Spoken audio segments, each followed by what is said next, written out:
promessa linda demais.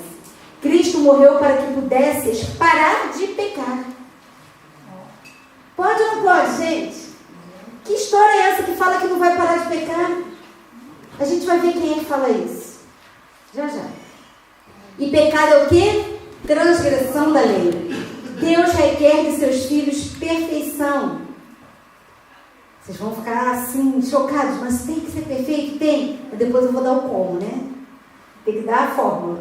Deus afirmou claramente que requer que sejamos perfeitos. Porque requer isto, Ele tomou providências para que sejamos participantes da natureza divina. E o poder é concedido por quem? Por Cristo. É o caráter. E não terdes o nome nos livros da igreja que vos torna cristãos. Vocês estão percebendo? Você pode ter sido excluído da igreja por pregar essa mensagem. Você pode ter sido removido do rol de membros. Mas o seu nome não foi apagado dos livros dos céus. Lá ninguém tem acesso. Só Deus tem acesso. Nem o mais poderoso guerreiro pode fazer isso. Sim. E é o caráter que te torna cristão. Temos que ter o nosso nome na igreja? Sim, amém. Vamos fazer tudo para estarmos lá ajudando a nossa igreja, porque essa é a igreja de Deus. Amém. Mas se porventura, por pregar a verdade, sois perseguidos, bem-aventurados que são perseguidos por causa da justiça, porque deles é o reino dos céus. Amém. Toda aspereza, toda rudeza deve ser removida de vosso caráter antes que Jesus venha. Pois quando ele vier, estará terminada a preparação de toda a alma. Se não deixardes de lado a vossa inveja, os vossos ciúmes, o vosso rancor uns com os outros, não podereis entrar no reino de Deus. Então nós temos que eliminar. Nós não. Vamos lá? Vamos refazer essa frase? Cristo em nós, esperança da glória, vai retirar de nós a irritabilidade, a ira, a inveja, o ciúme. Ele vai tirar isso de nós. Seja qual for o vosso temperamento, quaisquer que sejam as vossas tendências herdadas, hereditárias, cultivadas para o mal, há um caráter para ser formado segundo o modelo divino. Não temos desculpa para conservar nosso próprio molde e inscrição. Ninguém será desculpado pela exibição de um temperamento incontrolável. Milhares perderão o céu por falta de autocontrole. Por isso que Deus falou para Caim: a ti compete o autodomínio. Você precisa controlar os seus desejos, o seu pensamento. Em Cristo há graça suficiente para superar todos os nossos maus traços de caráter e força encontrada somente nele. Não podemos ficar irritados e impacientes. Quantas vezes, por coisas tão triviais, nós perdemos a paciência? Perdemos a paciência com os filhos, com os pais, com os cônjuges, com os amigos. E perdemos a paciência com os de dentro. Como que a gente vai agir com os de fora? Que nos insulta, né? Que nos aflige. E ainda sermos cristãos, porque um espírito irritável e impaciente não é o espírito de quem? De Cristo. Isso é sério. O homem que cede à impaciência está servindo a quem? A Satanás. Satanás assume o domínio de toda a mente que não está decididamente sob o domínio do Espírito de Deus. Examinai as vós mesmos, se permaneceis na fé, provai vós mesmos, ou não sabeis quanto a vós mesmos que Jesus está em vós, se não é que já estáis reprovados. Vigiai para não falar desprecipisadamente, mal-humorado e com impaciência. E às vezes a gente nem pensa, né? Já está liberando uma palavra áspera com o nosso irmão, já está revidando. Jesus não conhecia o revide.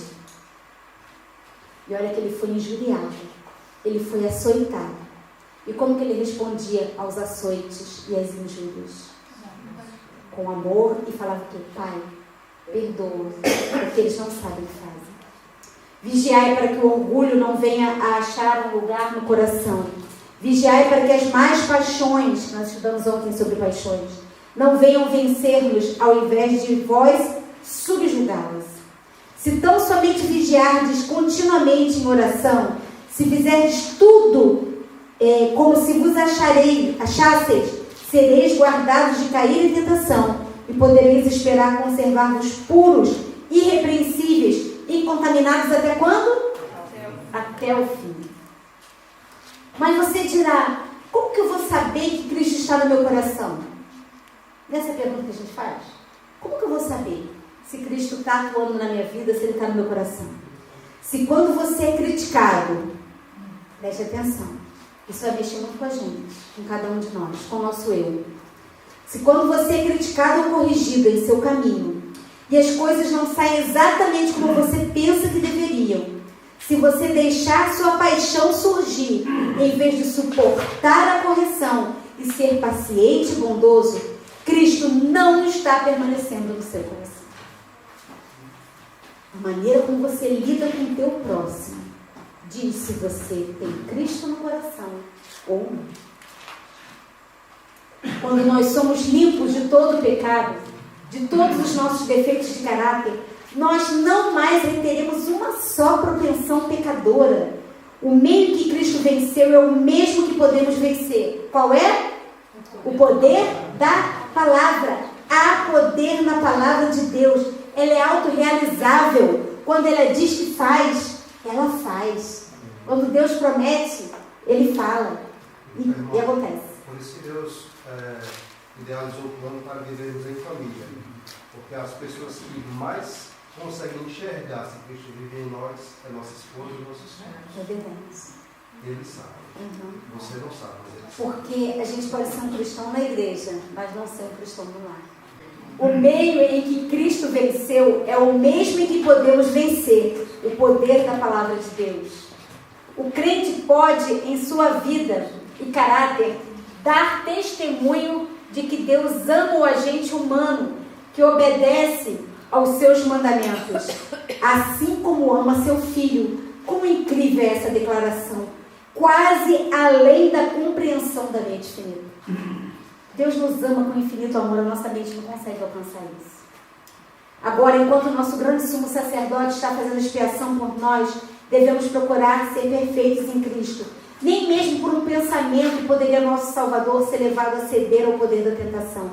Satanás encontra nos corações humanos algum ponto que ele pode obter apoio. Um desejo pecaminoso é acariciado e ele vai avançando. Vou correr aqui por causa do tempo.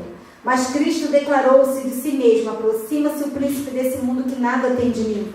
Satanás nada pôde achar no Filho de Deus que habilitasse a alcançar vitória. Tinha guardado os mandamentos de seu Pai. Não havia em Cristo pecado que Satanás pudesse usar para a sua vantagem. Esta é a condição em que devem encontrar-se os que subsistirão no tempo de angústia.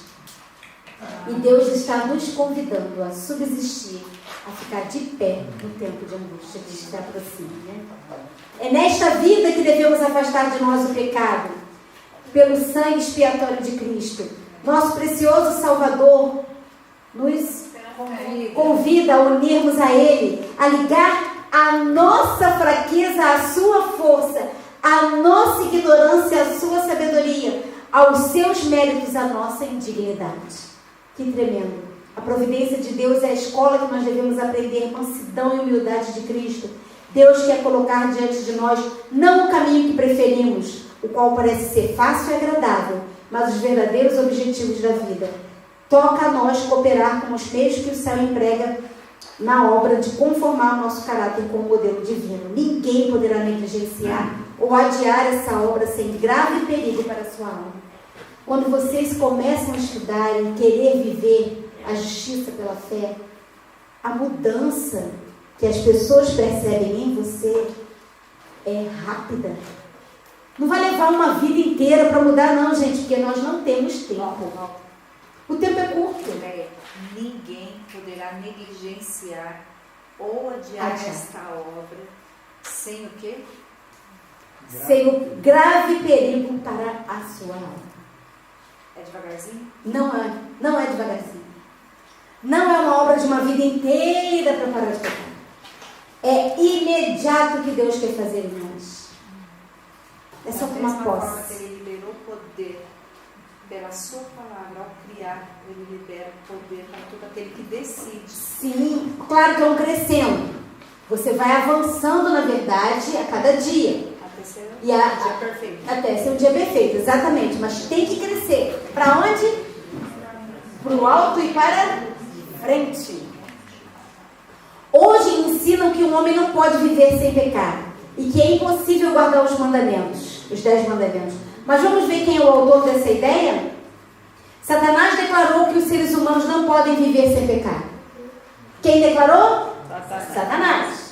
Satanás declara que era impossível o homem obedecer os mandamentos de Deus. E é verdade que por nossa própria força não lhe podemos obedecer. Cristo, porém, veio na forma humana e por sua perfeita obediência provou que a humanidade e a divindade combinadas podem obedecer a todos os preceitos de Deus. Amém, irmãos?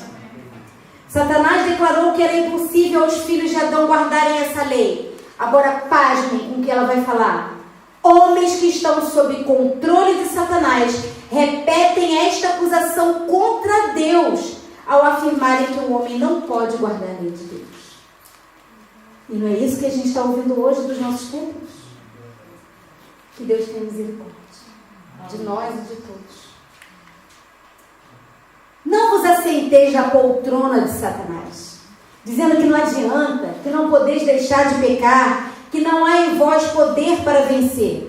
Não há poder em vós, separados de Cristo, mas tendes o privilégio de ter Cristo permanentemente em vosso coração pela fé. E Ele pode vencer o pecado em vós. Vocês estão entendendo quem é que vence, gente? Não é nós que vencemos, é Ele que vence em nós. Quando a gente entender isso, a coisa fica mais fácil.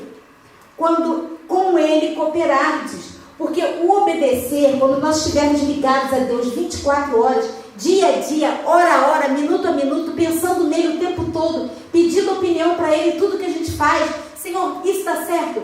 Ele tem que ser o seu amigo. Quando a gente tem um amigo, né, Sandra? A gente quer logo mandar um WhatsApp. Ai, amiga, o que é isso, amiguinha?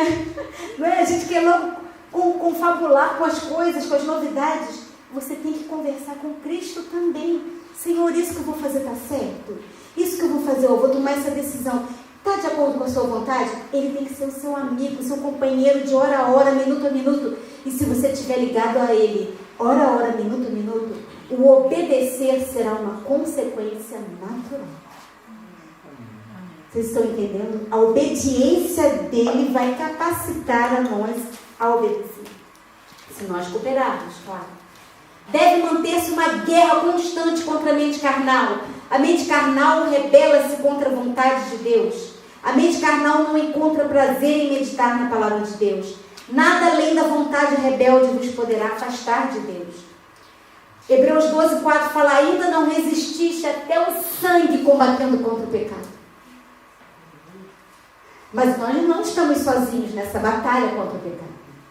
A resistência até o sangue é junto com Cristo. E por que pecamos? Porque não temos comunhão fervorosa com Deus. Porque nós dependemos dele 24 horas por dia. Isso é um fato. Como Deus é puro em sua esfera, assim o homem deve ser na sua. E será puro se Cristo, a esperança da glória, habitar no interior. Pois ele imitará a vida de Cristo e refletirá o seu caráter.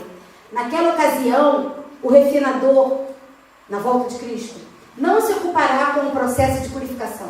Vocês estão vendo que a purificação não é na volta de Cristo? Para remover-lhes os pecados e a corrupção. Tudo isso deve ser feito durante que tempo? Da graça. É agora que essa obra deve ocorrer em nós. Por quem? Por Cristo. Pela justiça de Deus. Tudo isso eu falei. Perfeição de caráter, história sobre o pecado, guardar os mandamentos. Como? Você já tentou parar de pecar? Qualquer coisa que você faça de bom para Deus, você acha que está tendo uma vantagem tremenda com Deus. A gente acha que Deus está olhando assim, estou vendo ele, se meu filho está com a veste correta, se ele está comendo correto, estou vendo se a palavra dele está correta. Deus está vendo se nós temos fé e crença nele. Ele não está vendo o que a gente está tentando fazer, porque as nossas tentativas são falhas. E a gente cai. Por que a gente cai? Porque não estamos ligados a Cristo. Porque não estamos abrigados sobre a rocha. Sobre a rocha. Exatamente. Agora a gente vai entender o como. Cristo não partiu deste mundo enquanto não tornou possível que toda pessoa levasse uma vida de perfeita fé e obediência e tivesse um caráter perfeito. Cada qual terá uma luta intensa para vencer o pecado no próprio coração.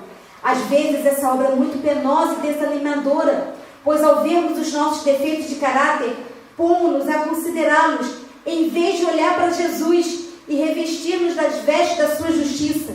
Todo aquele que entrar na cidade de Deus pelas portas de pérola, faloá como vencedor, e a sua maior conquista terá sido a do próprio eu. Porque quando a gente olha para nós mesmos, o que a gente fala? É impossível a salvação. Mas quando a gente olha para Jesus, é impossível se perder. Não é isso que acontece? Nós estamos olhando para nós.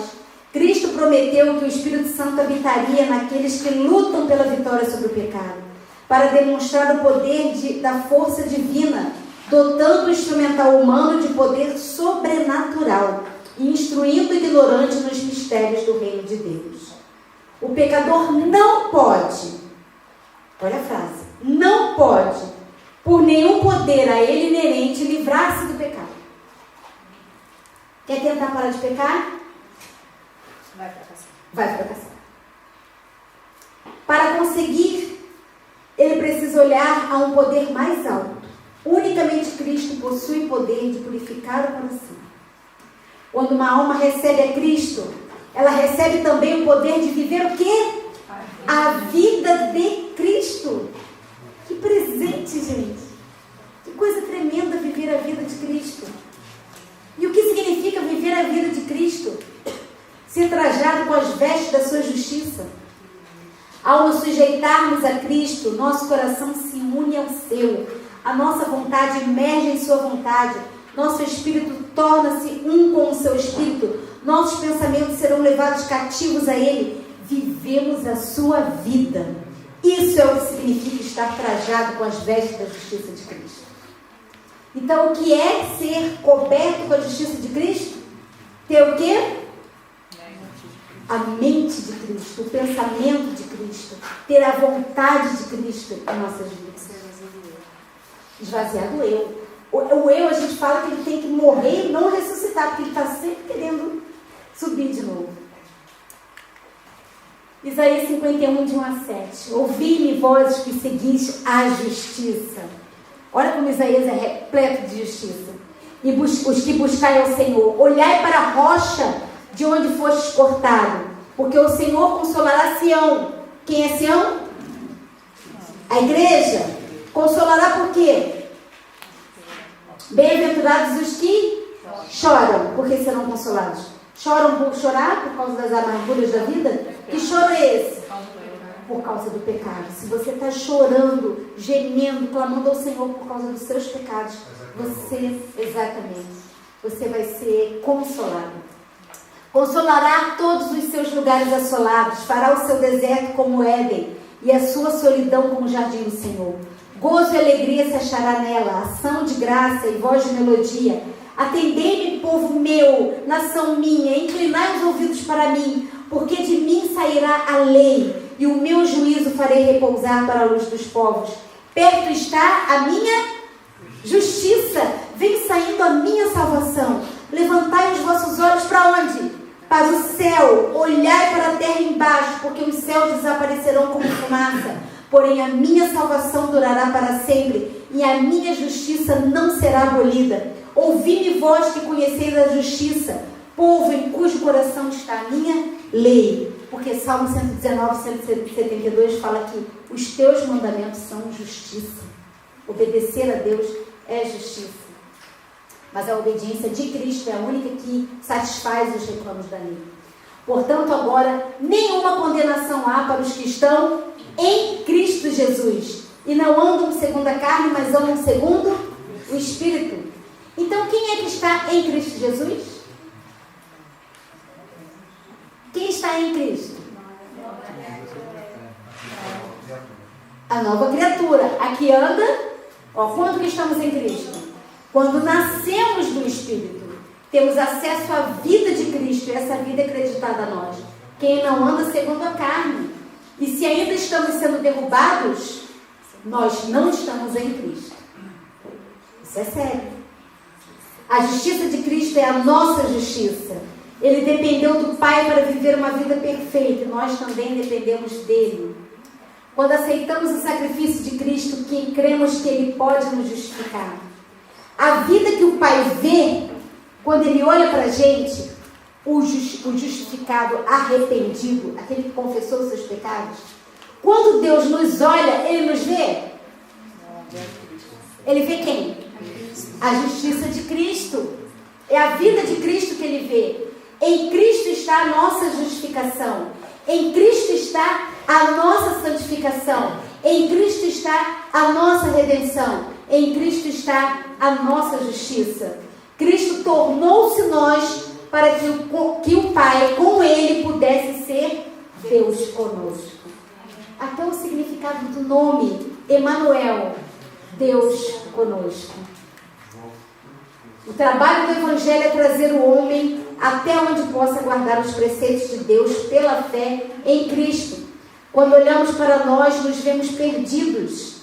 Quando olhamos para a lei, não temos esperança. Por quê? Ela requer o quê? Uma guarda perfeita, uma obediência perfeita. Mas quando olhamos para Jesus e vemos que ele morreu a nossa morte para que pudesse nos dar a sua vida. Olha a troca que ele fez. Eu morro a sua morte. Vocês sabem que Jesus morreu a morte eterna, que nós deveríamos morrer, para nos dar a sua vida eterna, que somente ele tinha. Amém. Deus não nos deixou lutar com o mal em nossa própria limitada força. Sejam quais forem nossas tendências herdadas ou cultivadas para o erro, podemos vencer. Como? De novo, como? Mediante o poder que ele está disposto a comunicar. Uma vez um irmão publicou um livro chamado Cite a Palavra. Ali está descrito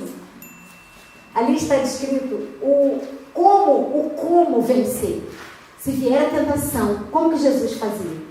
Cite a palavra. Está escrito. Vem um verso na mente e fala que está repelido o inimigo das almas que está tentando. Então a gente tem que agir assim. Jó 33, 36 e 30. Deveras orará a Deus, o qual se agradará dele, e verá a sua face com júbilo, e restituirá ao homem o quê? A sua justiça. Olhará para os homens e dirá: pequei, perverti o direito, o que de nada me aproveitou. Porém, Deus livrou a minha alma de ir para a cova, e a minha vida verá a luz. E eis que tudo isso é obra de Deus, 2 e 3 vezes para com o homem. É obra de quem? De Deus. Para desviar a sua alma da perdição e iluminar com a luz dos viventes. Cristo tomou todas as providências para a santificação de sua igreja. Ele fez abundante provisão para que cada alma tenha graça e poder, que seja mais do que vencedor na guerra contra o pecado. Ele veio a este mundo e viveu uma vida sem pecado para que por seu poder, seu povo também possa viver vidas impecáveis. Amém. Sejamos cristãos em crescimento, para cima, para frente. Não devemos ficar parados. Assim devemos ir crescendo. Não alcançar a perfeição de um salto. A santificação é uma obra de uma vida toda. De uma vida toda em quê? Em obediência, em comunhão, em consagração. Aí sim é uma obra de vida toda. E não uma obra de que estou tentando e caio. Estou tentando e caio. Porque eu vou sempre cair se eu estiver tentando por minhas próprias forças. Vocês estão entendendo o que significa santificação, obra de uma vida toda? Ellen White disse uma coisa muito interessante. Quando ela tinha 13 anos, está no livro Testemunhos para a Igreja, volume 1, Ellen White disse: ouvi muito a respeito da santificação entre os metodistas, porque ela era metodista. Minhas ideias a respeito da justificação e santificação eram confusas. Esses dois estados foram me apresentados pelos metodistas como sendo separados e distintos um do outro.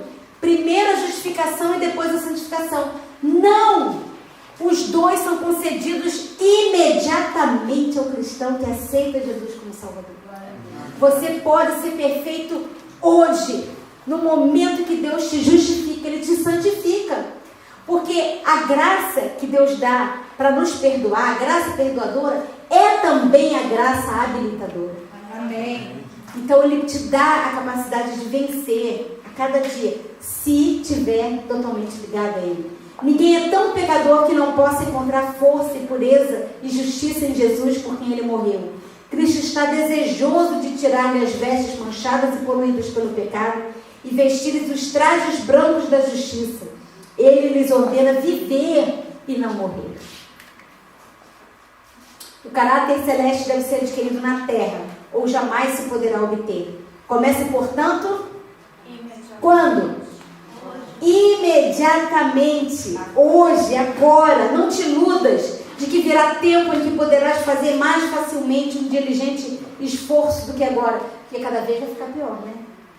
As provas serão piores, e desenvolver um caráter perfeito diante das provas vai ser pior. Aquele que procura tornar-se santo por suas próprias obras, guardando a lei, tenta o quê? O impossível. Tudo que o homem possa fazer sem Cristo está poluído de egoísmo e pecado. É unicamente a graça de Cristo pela fé que nos pode tornar santos. O erro oposto e não menos perigoso é a crença de que Cristo isente o homem da observância da lei de Deus. E que, visto que, como é só pela fé que nos tornamos participantes da graça de Cristo, nossas obras nada têm a ver com a redenção. E sabe que às vezes a gente pensa, ai, olha, essa semana eu consegui usar saia longa a semana toda. Não usei uma calça. Vou dar um exemplo, tá, gente? Não uso calça, não. Não usei uma calça. Ai, que bom, eu consegui. Miserável, pobre, cego, nu, tá fazendo nada. Isso não tá agradando a Deus, não. Ai, eu parei de comer carne essa semana, eu não tomei leite. Que bênção, que glória, que vitória. Gente, eu guardei os mandamentos. Uma vez eu vi uma pessoa pregando, eu estou 2 meses sem pecar. Misericórdia. Quando ela abriu a boca para falar isso, ela já estava pecando. Não, gente, é Cristo que faz em nós. Isso, exatamente. Eu faço. Eu vou concluir só com esse texto aqui, que aí depois a gente continua de tarde. Esse texto, gente, do livro Estudos sobre Fé, aliás, eu vou mostrar para vocês alguns livros que seria muito importante vocês lerem. O que farei para herdar a vida eterna, de Margaret Davis. Tremendo esse livro. Não deixem de ler. Estudos sobre Fé, de Jones Walker. Demais! É de arrepiar os cabelos. E esse, mais ainda, Anunciando ao Clamor do Pastor Cameron. Tem tudo isso, esses textos todos, maravilhosos. Não deixem de ler. E tem outro, Vivendo pela Fé, de Jones Walker também. A mensagem de 88, pura e verdadeira. Esse eu não tenho. Não, esse é da Elaine. Mas tem onde conseguir, gente. Tem. Fala onde. No canal Lembra-te. Lembra-te. Eu precisava compartilhar esse texto com vocês de Jones. Preciso compartilhar, porque para mim resumiu tudo que passa com a gente. Olha só, Jones falando, um dos que estava em Minneapolis levando essa mensagem. Mas aquele que não trabalha, é um texto da Bíblia, né? Aquele que não trabalha, eu não botei o texto da Bíblia, porque eu não esqueci, mas esse texto vai voltar. Pessoa que não põe a sua esperança nas coisas que faz, porém crê naquele que justifica o ímpio. Olha só, aquele que não põe a sua esperança em você, ou seja, ele não trabalha. É nesse sentido, tá? Não trabalha. Tá aqui, ó, guardadinho. Romanos 4, 5. Mas crê naquele que justifica o ímpio. Mas é qualquer ímpio? É o ímpio o quê? Arrependido. A sua fé lhe é imputada como justiça.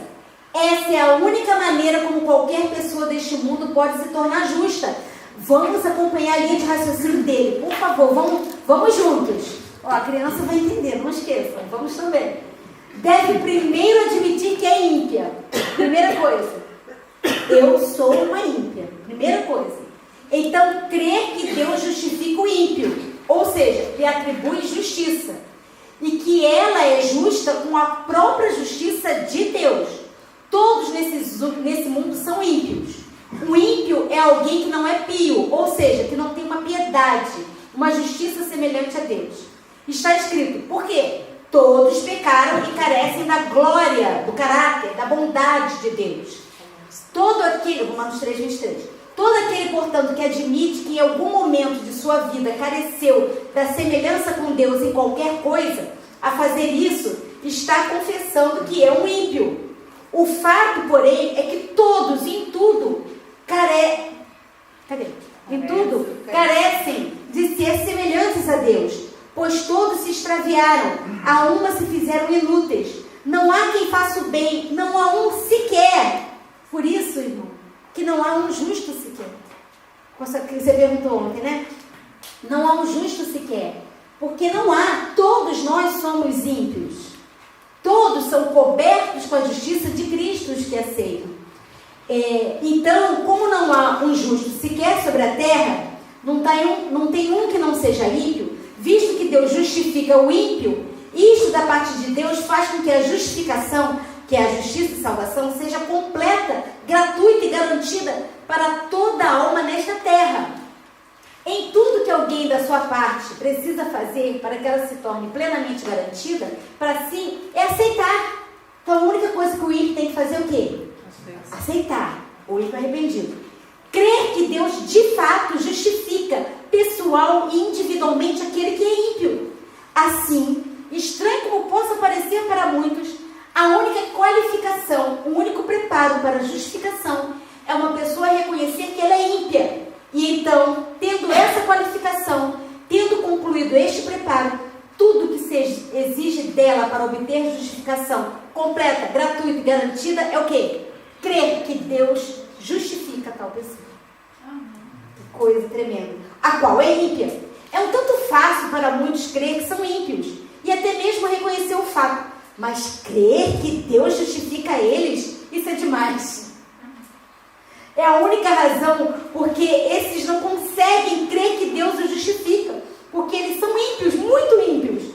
Tais pessoas pensam que se pelo menos pudessem encontrar algo de bom neles mesmos, se pelo menos pudessem se endireitar, se comportar um pouco melhor, vestir uma roupa melhor, comer uma comida melhor, falar uma palavra mais agradável, tentar ajudar Deus, né? Quem sabe poderiam ter alguma coragem de esperar que Deus a justificasse. Enfim, nesse caso elas se tornariam auto-justificariam, né? Pelas obras, e então professariam crer na justificação pela fé. Mas tal postura simplesmente eliminaria todo o fundamento para a justificação. Pois se uma pessoa pode encontrar o bem em si mesma, ela já o possui e não tem necessidade de obtê-lo em qualquer outro lugar. Se ela pode se endireitar e ter um comportamento melhor por si mesma, ela não precisa de nenhuma justificação provinda de outra parte. Logo, as palavras são contraditórias se eu disser que sou tão ímpio que não consigo ver como o Senhor possa justificar. Pois se eu não for ímpio, não preciso me tornar o quê? Justo, porque eu já sou o quê? Justo. Por mim mesmo. Não existe um meio termo entre piedade e impiedade. Mas quando uma pessoa se vê tão ímpia, a ponto de se encontrar em si, a ponto de não encontrar em si fundamento algum de esperança para a justificação, é justamente nesse momento que entra a fé. Na verdade, é somente nessa situação que a fé pode entrar, pois a fé é a dependência apenas da palavra de Deus. Enquanto houver em alguém qualquer dependência de si mesmo, enquanto houver nele qualquer fundamento concebível de esperança para depender de qualquer coisa em si ou a respeito de si mesmo, não pode haver fé, visto que não haver lugar para a fé, uma vez que a fé é a dependência apenas da palavra de Deus. Agora o último, vamos concluir. Mas quando desaparece de uma pessoa qualquer fundamento concebível de esperança para depender de qualquer coisa de si ou a respeito de si mesma, ela reconhece o fato. Quando tudo que ela pode ver conspira contra qualquer esperança de justificação, nesse momento então, lançando-se sobre a promessa de Deus, apenas sobre a palavra, esperando contra a esperança, a fé entra. E pela fé, a pessoa recebe a justificação completa e gratuita que deseja, embora ímpia que ela seja. Pois está escrito para sempre. Mas ao que não trabalha, ou que não confia nos seus próprios méritos, porém, aquele que justifica o ímpio, a sua fé é atribuída como justiça. Isto é, a fé em Deus pela fé em Cristo, ao qual propôs para declarar-se a sua justiça para a remissão dos pecados dantes cometidos. Isso significa exercitar ou cultivar a fé. Você está exercitando a fé? E repito, entenda como exercitar a fé. Esta é a ciência do Evangelho. Então é através da fé. Depois vocês vão ler esse texto de Jones com mais calma e meditando, porque é tremendo. É só reconhecendo que nós não somos justos, carecemos da glória de Deus e dependemos totalmente dele. De tarde a gente continua. Que Deus os abençoe, que o Senhor possa nos ajudar a nos apropriar dessa justiça que vai nos capacitar a sermos salvos para a eternidade. Amém.